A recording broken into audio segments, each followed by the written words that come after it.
Vous est-il déjà arrivé de sentir que personne ne vous comprend, que votre voix rebondit contre les murs et vous revient en écho?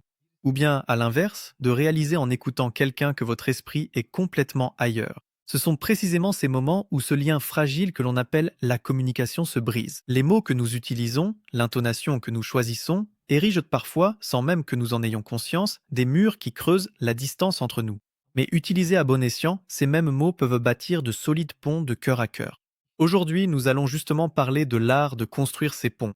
Notre sujet, la communication positive. Mais qu'est-ce donc que la communication positive? Est-ce un ensemble de techniques ou simplement le fait d'être poli? En réalité, c'est bien plus que cela. C'est une intention, une façon de voir les choses.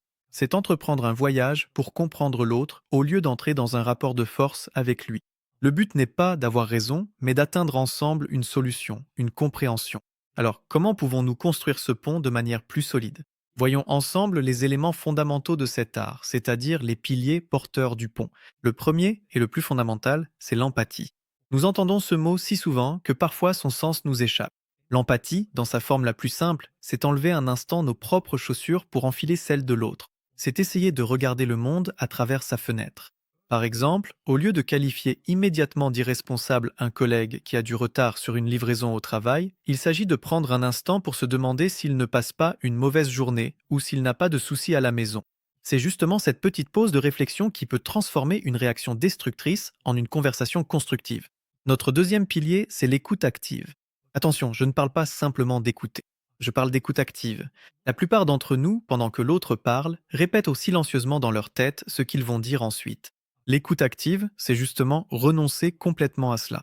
C'est poser son téléphone, établir un contact visuel et se concentrer pleinement sur l'instant présent avec toute notre attention. Pour montrer que nous avons compris ce qui est dit, par exemple, je comprends que c'est cela qui t'a le plus blessé. C'est bien ça? C'est confirmé avec des questions de ce genre. C'est la façon la plus puissante de dire à l'autre, tu es important et ce que tu racontes compte pour moi. Passons maintenant au troisième et au plus crucial des éléments, le langage du je. La plupart des conflits en communication commencent lorsqu'un doigt accusateur pointe l'autre personne. C'est ce qu'on appelle le langage du tu. Par exemple, tu me critiques tout le temps ou tu ne tiens jamais tes promesses. Ces phrases envoient à l'autre le signal de se défendre et un mur se dresse instantanément. Or, le langage du je consiste à tourner ce doigt vers soi-même. C'est exprimer ses propres sentiments, ses propres besoins. Par exemple, quand je me sens constamment critiqué, je me sens sans valeur et ma motivation baisse. Ou encore, lorsque tes promesses ne sont pas tenues, je ressens de la déception. Voyez, ce n'est pas une attaque, c'est une invitation. Vous partagez vos émotions et invitez l'autre à comprendre. Et la quatrième colonne, c'est le retour constructif. Notre but est-il de manger du raisin ou de battre le vigneron? Si notre objectif est de résoudre un problème, nous devons présenter la critique non pas comme une attaque, mais comme une opportunité de progresser. Nous devons nous concentrer sur le comportement, pas sur la personnalité. Au lieu de dire « ce rapport n'est pas bon », dire par exemple « je crois que si nous ajoutons quelques exemples à cette partie du rapport, il sera beaucoup plus convaincant ». Bien sûr, il n'est pas toujours facile de mettre en pratique tous ces éléments, parce qu'il y a des mines sur notre chemin, des obstacles à la communication. Nos préjugés sont comme des voiles qui tombent devant nos yeux. Nous n'entendons pas ce que dit l'autre, mais qui il est. Les éléments qui nous distraient sont les avenues les plus encombrées de notre esprit. Même au milieu de la conversation la plus importante, ils nous entraînent ailleurs. Et bien sûr, il y a les réactions émotionnelles intenses. Elles sont comme des conducteurs incontrôlés qui prennent le volant de notre esprit. La colère, la déception, la peur. Quand celles-ci entrent en jeu, la raison passe à l'arrière.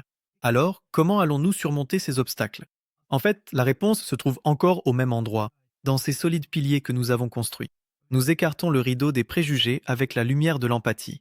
Nous apaisons cette rue animée dans notre esprit grâce à la concentration qu'apporte l'écoute active, et nous reprenons le contrôle des conducteurs émotionnels déchaînés en prenant une profonde inspiration et en nous exprimant avec le je.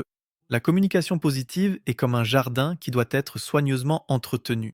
Elle demande des efforts, de la patience et de la conscience. Mais si vous prenez bien soin de ce jardin, les fruits qu'il vous offrira seront inestimables. La confiance, la sérénité, la compréhension et, surtout, des relations humaines profondes et significatives. N'oubliez pas, chaque conversation est un choix. Le choix d'ériger un mur ou de construire un pont. Faites le premier pas aujourd'hui.